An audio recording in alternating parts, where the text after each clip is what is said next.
everyone, my name is Anjali and I'm fourth year BSMS student from ISER Bhopal.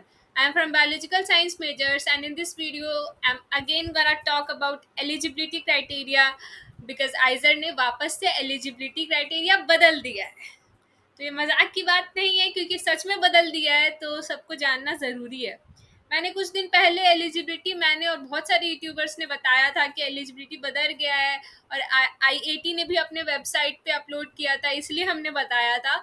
लेकिन अब IAT ने change कर दिया है। सो तुम लोग यहाँ पे देखो कि जो पुराना वाला एलिजिबिलिटी क्राइटेरिया था ना वही वापस से आ गया है।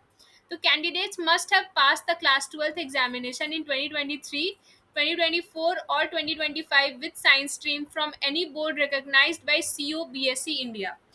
मैं तो खुश हूँ इस चेंज से क्योंकि पहले भी यही था। हमारे टाइम पे तो सिर्फ 1 ईयर ड्रॉपर अलाउड था, अब तो भी ये 2 ईयर ड्रॉपर भी अलाउ करते हैं। बट ये बहुत ही गलत बात है कि कुछ अभी इन्होंने एलिजिबिलिटी चेंज किया। कुछ बच्चों को लग रहा होगा कि अब हम भी आईआईटी दे सकते हैं, बट वो नहीं अब एलिजिबल हैं फॉर्म भरने के। तो वापस से एलिजिबिलिटी रिवाइज हो गया है, तो ये तुम लोग देख लो। तुम्हारा क्लास 12th पास आउट 2023 2024 2025 में होना चाहिए। इनमें से किसी भी साल तुम क्लास 12 पास आउट कर सकते हो with science stream from any board recognized by COBSE India। Foreign nationals need to upload an equivalent certificate issued by Association of Indian Universities unless they have passed the class 12th or equivalent level examination in 2023, 2024, 2025 with science stream from any board recognized by COBSE India. Again, the same thing. The equivalent certificate must be uploaded while submitting the IIT 2025। तो जब तुम यहाँ पे IIT का form भरोगे तब तुम्हें equivalent certificate जो है तुम्हें देना पड़ेगा। अब देखो, candidates must have taken at least 3 subjects. इनमें से 3 सब्जेक्ट्स मिनिमम होना चाहिए, या तो पीसीएम या फिर पीसीबी या तो पीसीएमबी वाले होने चाहिए। इनमें से 3 मिनिमम होना चाहिए। अब तुम्हारा मान लो कुछ कुछ कॉम्बिनेशन है, मान लो तुमने फिजिक्स ले रखा है, कंप्यूटर ले रखा है और कॉमर्स ले रखा है, तो तुम आईआईटी के लिए एलिजिबल नहीं हो। For admissions to following programs, candidates must have mathematics during their class 12th। ये सब जो मैं तुम्हें बताऊंगी उसके लिए मैथ्स ज़रूरी है। देखो, मैं जो बायो की हूँ, मैं पीसीबी से हूँ, इसलिए मैं सिर्फ नेचुरल साइंस के लिए एलिजिबल थी। मैं बीएस इकोनॉमिक्स और बीएस इंजीनियरिंग के लिए अपने टाइम पे मैं एलिजिबल ही नहीं थी। तुम लोग के टाइम पे बीएस बीटेक जो भी है, यहाँ पे तो अभी बीएस ही लिखा हुआ है, तो उसमें भी जो बायो वाले हैं वो फॉर्म ही नहीं फिल कर सकते। इस चीज़ का बात ये है। Candidates must have mathematics during their class 12th। तो अगर तुम 5 year BSMS in computational and data science program जो कि आइजर कोलकाता में, उसके लिए तुम फॉर्म भर रहे हो। 4 year BTech program at IISER Bhopal, ये आइजर भोपाल ने लॉन्च किया है। 4 year BS economic sciences at IISER Bhopal, ये भी आइजर भोपाल का है। 4 year BS in economics and statistical sciences at IISER Tirupati. तो ये जितने भी कोर्सेज हैं इनमें सिर्फ मैथ्स वाले ही एलिजिबल हैं फॉर्म भरने के लिए, बायो वाले फॉर्म नहीं भर सकते हैं। Candidates belonging to SC, ST, PWD are required to score a minimum of 55% marks। Aggregate लिखा है यहाँ पे, एग्रीगेट सारा मिला के। Candidates belonging to other categories are required to score a minimum of 60%। तो तुम जो है SC, ST, PWD को छोड़ के जितने भी लोग हैं उनका 60% एग्रीगेट लिखा हुआ है, सारे सब्जेक्ट्स मिला के क्लास 12th में होना चाहिए। कमेंट्स में बहुत लोग पूछते रहते हैं कि मेरा पीसीबी में इतना है, मैं एलिजिबल हूँ या नहीं हूँ। जब मैं बता रही हूँ एग्रीगेट मार्क्स यहाँ पे लिखा हुआ है, तुम्हारा पूरा क्लास 12th का परसेंटेज मिला के, तो वो 60% होना चाहिए मिनिमम, तभी एलिजिबल हो। Note that the percentage needs to be calculated using aggregate marks that is considering all. ये मोटा मोटा ऑल दिख रहा है ना, all the subjects taken in class 12th level. हो गया ये। अब ये कश्मीरी लोगों के लिए है, तो जो कश्मीरी है यहाँ से वो ये पार्ट को है पढ़ लो। एडमिशन जो है आइजर में, सॉरी, ये जो है आईआईटी आइजर एप्टीट्यूड टेस्ट जो कि कंप्यूटर बेस्ड टेस्ट होता है। अब कंप्यूटर बेस्ड टेस्ट को ये मत सोचना कि मैं घर बैठे बैठे एग्जाम दे दूंगा, नहीं, सेंटर पे जाओगे। जैसे CSIR होता है सेंटर पे जाके, वैसे ही तुम्हें सेंटर मिलेगा। तुम सेंटर पे जाओगे, बस टेबल चेयर जो पेपर होता है उसकी जगह कंप्यूटर होगा तुम्हारे सामने और तुम उस पर एग्जाम दे रहे होगे। तो संडे को है May 25 सुबह 9 बजे तो बहुत सारे सेंटर्स होंगे हमारे कंट्री में।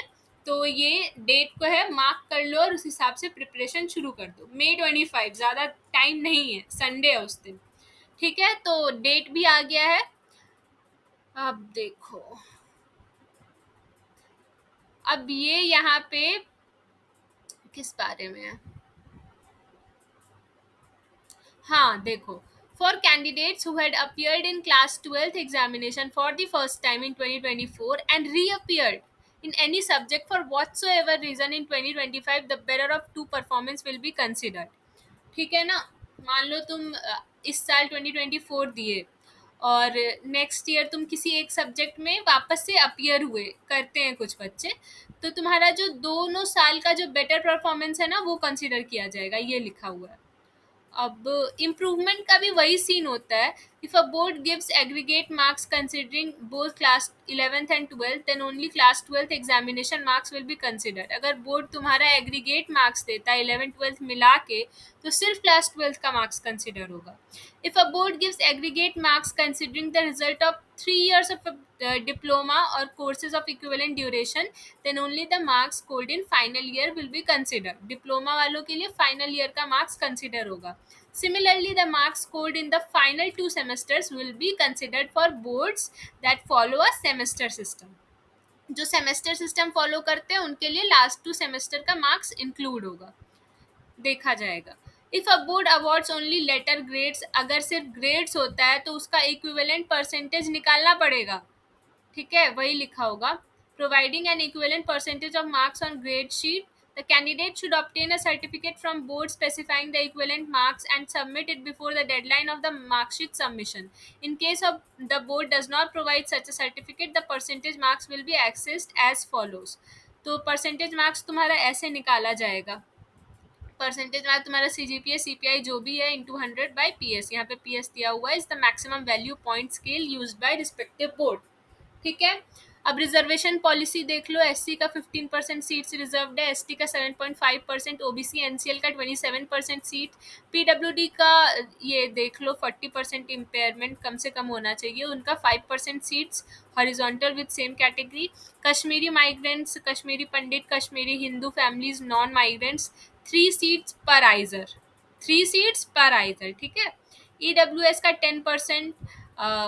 हाँ, और ये बहुत इम्पॉर्टेंट बात है, OBC NCL का सर्टिफिकेट जो है April 1 के बाद ही इशू होना चाहिए। April 1 या April 1 के बाद, उससे पहले का नहीं चलेगा। मैं ये पिछले साल भी क्वेश्चन का आंसर कर करके थक गई हूँ।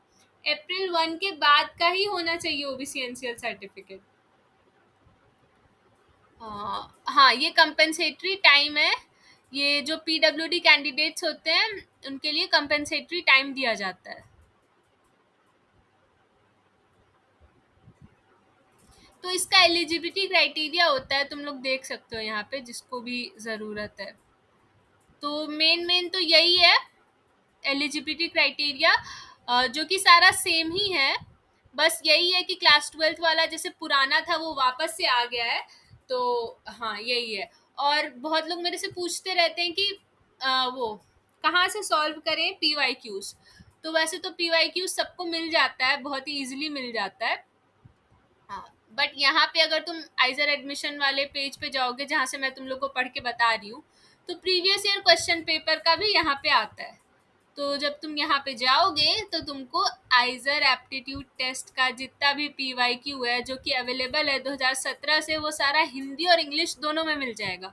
अब कुछ लोग मुझसे ये भी पूछते रहते हैं कि हिंदी में पेपर होगा या नहीं, तो हिंदी में भी पेपर होता है, तभी हिंदी में PYQ दिया हुआ है। ठीक है, तो ये सारा तुम सॉल्व कर लेना। मेरे से हो पाया तो मैं करा दूंगी सॉल्व। तो यही है एलिजिबिलिटी का। कोई डाउट हो तो मेरे से पूछ लेना कमेंट में। So I hope that this video was helpful. Next video किस टॉपिक पे चाहिए मुझे बता देना। तो आज ही मेरा एग्जाम खत्म हुआ है। So thank you and have a nice day.